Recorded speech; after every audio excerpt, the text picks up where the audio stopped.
I had dedicated my life to the convent, believing that devotion to God was my only path to peace. My days were a quiet rhythm of prayer, contemplation, and serving others.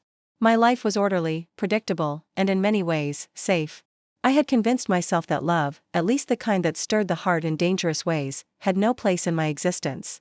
Then she arrived. Her name was Elena, a young woman with a free spirit and an energy that seemed to illuminate every room she entered. She came to the convent seeking guidance, but it quickly became clear she had her own hidden struggles. Her eyes held a storm of emotions, curiosity, longing, and a sadness she tried to hide behind a confident smile. At first, I kept my distance, reminding myself of my vows. But every conversation with Elena felt different. She asked questions about life, love, and faith in ways that made me question my own beliefs. She had a way of speaking that seemed to strip away the protective walls I had built around my heart. There was a warmth in her touch, even the briefest brush of her hand as she passed a book or offered a helping hand, that sent shivers down my spine. One rainy afternoon, while we were tending to the convent garden, our hands touched, lingering longer than necessary.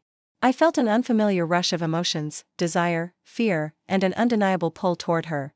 My heart raced, and my thoughts became a chaotic storm. How could I feel this way?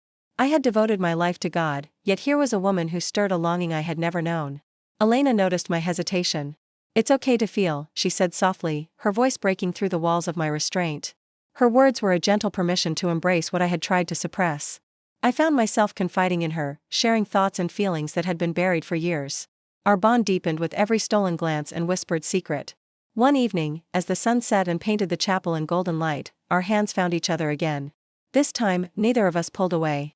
I could no longer deny the truth that had been gnawing at me, the attraction, the yearning, the love that was impossible to ignore. Elena leaned closer, and our lips met in a soft, trembling kiss. It was a moment of surrender, of vulnerability, and of profound connection. The world outside the convent seemed to disappear. In her arms, I felt alive in ways I had never imagined. I was a nun, trained to deny the desires of the heart, yet with Elena, every rule I had lived by seemed secondary to the love blossoming between us. The kisses became our secret sanctuary, moments of forbidden joy that neither of us could resist. But with passion came fear. I knew that our love could never be fully accepted, that the world we inhabited demanded restraint. Yet the heart cannot be silenced forever. We found ways to be close, to share laughter, tenderness, and fleeting touches that spoke louder than words. Every stolen moment was both a thrill and a risk, reminding me that love often defies logic and expectation. In Elena's embrace, I discovered a truth I had long denied: love, in any form, is sacred. My devotion to faith had guided me, but my devotion to her awakened a part of me I had never known. I could not resist her love, nor would I want to. Together, we navigated the delicate balance of desire, devotion, and the transformative power of affection, learning that the heart's longing is sometimes the most divine of all. Our story was not about rebellion, nor about shame, but about the profound connection two souls can share.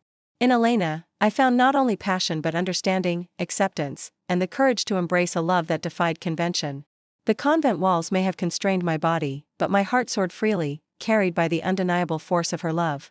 And in that love, I found myself, whole, unafraid, and ready to cherish every stolen moment we were given. Thank you for listening to my story. If you've ever found love in an unexpected place, let me know in the comments. Don't forget to like and subscribe for more stories.